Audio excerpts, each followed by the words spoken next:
In this video, I will show you how to fix Uber Eats account deactivated or suspended. So in order to fix it, what you can do is you can just search right here for Uber Eats help and then go to help.uber.com. So from in there, you can see all of this. So you need to do this onto your browser because you won't be able to access it onto your app because you're not logged in or signed in.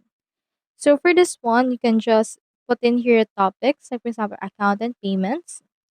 And then for this one, just choose which one, account settings, or you can also choose the I don't know or anything much more. So you can put in here, I think my account has been hacked. You can just scroll down and then you can put in here your email address, your phone number, first six digits of your card, last six digits, as well as describing your issue right here. Just say that your account is wrongfully deactivated or suspended and you want to retrieve it.